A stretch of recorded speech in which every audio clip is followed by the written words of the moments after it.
हम आज दर्शकों को एक ऐसी हस्ती से मिलाने जा रहे हैं कि अगर आप उनको अचानक देखेंगे तो आपको उनमें अमिताभ बच्चन की झलक नजर आएगी। लेकिन हम आपको वाज़ेह कर दें कि आपका ताल्लुक घोड़ों से बहुत रहा है। घोड़ों के बारे में, स्टेट फार्म के बारे में आप लोगों ने सुना होगा।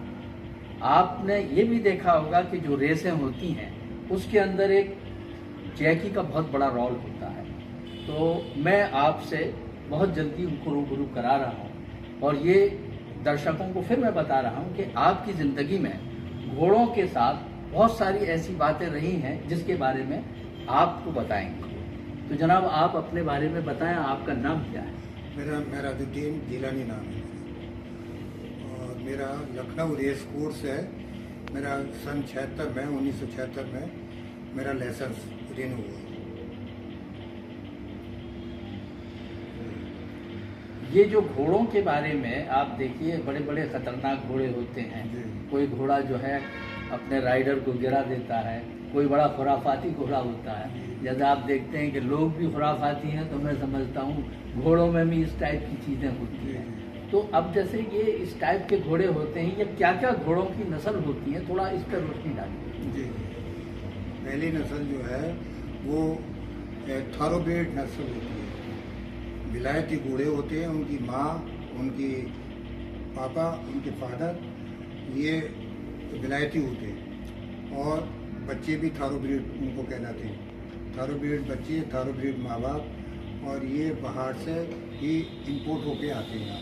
वही रेस में यहाँ पर इस्तेमाल करते हैं उन घोड़ों को। बॉम्बे, केलकटा, मद्रास और आपका बेंगलोर, दिल्ली, इन सब जगह आप ये कहना चाहते हैं कि इनको जो बाहर से मंगाया जाता है या ये बाहर की ब्रीड्स होती है, तो क्या इनको बाहर तैयार होता है? जब यहाँ स्टेट फार्म है तो आपके फार्म्स पे किस तरीके से, कैसे ब्रीडिंग होती है? जी जी, वहाँ से मेयर आती हैं, घोड़ियाँ आती हैं वहाँ से, जो रेस से उतर जाती हैं। जी, रेस से जो फ्री हो जाती हैं, रिटायर हो जाती हैं, वो घोड़ियाँ यहाँ पर आती हैं और वहाँ से ऑस्ट्रेलियन भी मंगाते हैं, सांड जिसे बोलते हैं।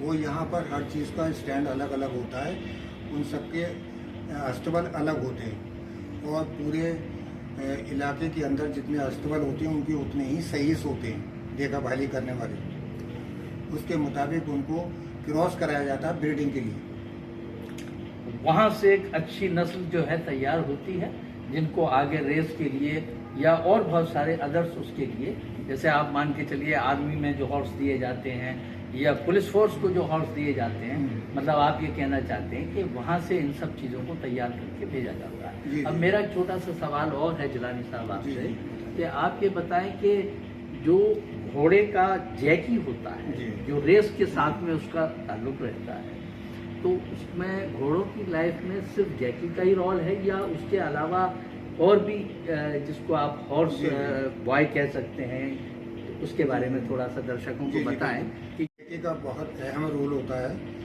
उसमें राइडिंग बॉय भी होता है वही पहले, उसके बाद वो जैकी बन जाता है, फिर वो रेस जो है फेयर कर सकता है। इसमें एक ट्रेनर होता है जहाँ पर उन घोड़ों की फीडिंग का, वेटनरी का पूरा इस्तेमाल होता है। मालिक उससे खरीद कर सेल्स है वो उनके ट्रेनर के हवाले कर देता है। फिर वो रेस के लिए तैयार करते हैं। जब 30 महीने का बच्चा हो जाता है उसके मुताबिक फिर रेस शुरू हो जाती है 2 इयर्स और 3 इयर्स में। तो आप दर्शकों को बताना चाहेंगे कि घोड़े का जो बिजनेस है जी, उस पर थोड़ी सी रोशनी डालें, बहुत थोड़े से। जी, देखिए बहुत बड़ा बिजनेस है ये, वर्ल्ड में सबसे बड़ा हॉर्स का ही है और सबसे बड़ा स्कोप भी यही है और इसका नाम भी बहुत है। फर्स्ट टाइम ये हॉर्स ही है सारा पूरी दुनिया के अंदर। उसकी जो जनरेशन है उसके ऊपर सारी बातें मैं आपसे कह सकता हूँ अगर आप पूछें तो।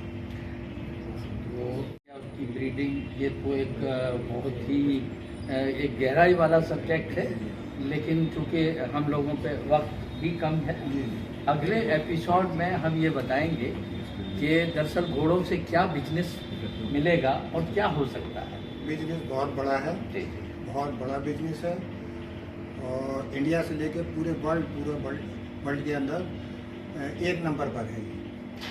उसकी ताकत से, उसके पैसे से, उसके बिजनेस से लेकिन इसमें एग्रीकल्चर बहुत ज़रूरी है उसकी फीडिंग के लिए। जी जी, आपका मतलब ये है कि आपके पास काफ़ी बड़े एरिया में ज़मीन होनी चाहिए। एग्रीकल्चर भी साथ हो तब स्टेट फार्म खुलेगा। इसमें 100 बीघा से कम में कोई स्टेट फार्म खुलता नहीं है जी और ना वहाँ से पास होगा आगे से क्लब से। जी, मैं देखता हूँ कि इंडिया में जी। बहुत से राजे महाराजाओं ने जी। अपना यही बिजनेस शुरू कर रखा है। जी। इससे ये बात साबित होती है कि ये एक रॉयल कारोबार है हाँ, बिल्कुल। और इसीलिए इसमें ऐसे लोग मुलव्विज़ हैं। जी। तो मैं दर्शकों को आज घोड़ों के अमिताभ बच्चन से मुलाकात करा रहा था। आज दर्शकों को मैं फिर बताना चाहता हूं कि अगले एपिसोड में आप कुछ घोड़ों के बारे में बहुत सारी ऐसी बातें हमारे इस चैनल से देख पाएंगे।